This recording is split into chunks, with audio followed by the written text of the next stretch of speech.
Today we're going to learn about castling. Castling is a move that gets your king safe. It doesn't make him invincible, but it allows the king to, have a measure of safety. So if you're playing a game like this one, eventually you get to a point where you can castle. So in this situation, playing a move like b3 might not be the best move because you can castle, but as you can see in this situation, both the black king and the white king can castle. Now here's what castling looks like. It breaks three rules. The first rule that it breaks is the king moves 2 squares. And then the second rule it breaks is the rook jumps over a piece. So you can see how that looks in one move, like this. And the third rule that it breaks is you move 2 pieces on one turn. You normally cannot do that.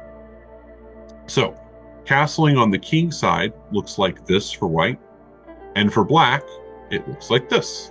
You see, both kings only moved 2 squares like that.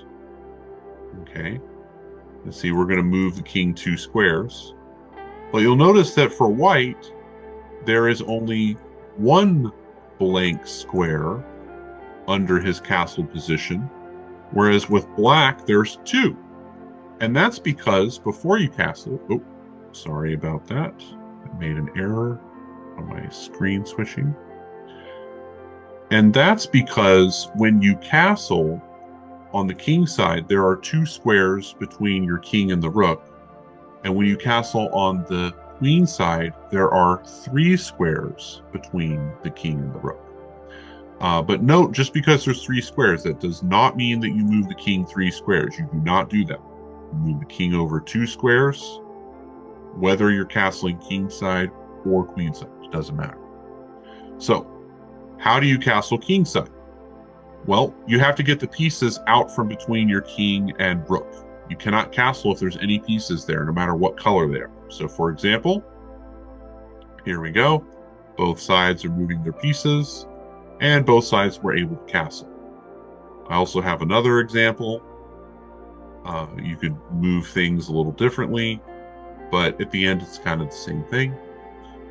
Let's look at the same thing for queen side. It takes a little longer to castle queen side because there are 3 pieces in the way and not just 2. So we might see a situation like this, where both sides are moving, and then they're able to castle. You see?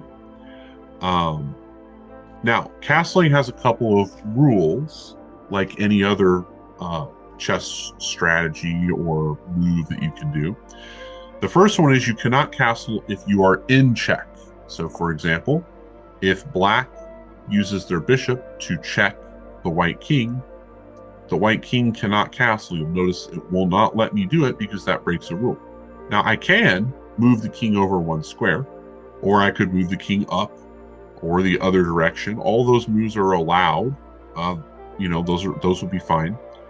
The other thing you could do is you could block the check, because that's one of the ways out of check, but they could take, and we're in check again, and once again we'll have to recapture, and now we can't castle. Which brings us to another rule. You cannot castle if you have moved your king. So in this situation, I've moved my king. So let's say they check me and I go back and they want to bring their king out. I can't castle because I've moved my king. So look, it won't let me castle. Again, I can move my king 1 square in a direction, but I can't castle. The other option is you cannot castle through check. So if you're, not wanting your opponent to castle, you can move your bishop or rook or queen or whatever in a position to where it attacks either square between the king and the rook. So now look, I can't castle because that would require me to move here and then here, because castling is kind of like moving your king 2 squares. And you're not allowed in chess to move your king into check. In fact, I can't move up either, because that moves my king into check. So you cannot castle if you are in check, and you cannot castle through check. And finally, you cannot castle into check. So for example, right here, I can't castle because the bishop would be checking the king if he were to move to the g1 square. So, lastly, when you're playing chess, you have two different directions you can generally try to castle.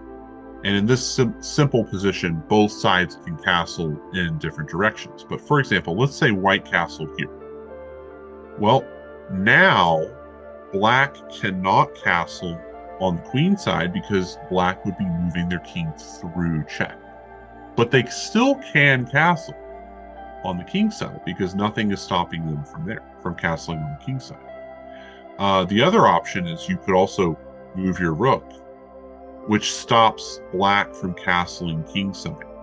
And so black decides to, I'm sorry, it stops black from castling queen side because the rook is angled right here and you can't move through the d8 square. However, black can still castle king side, but there's an interesting thing that has happened.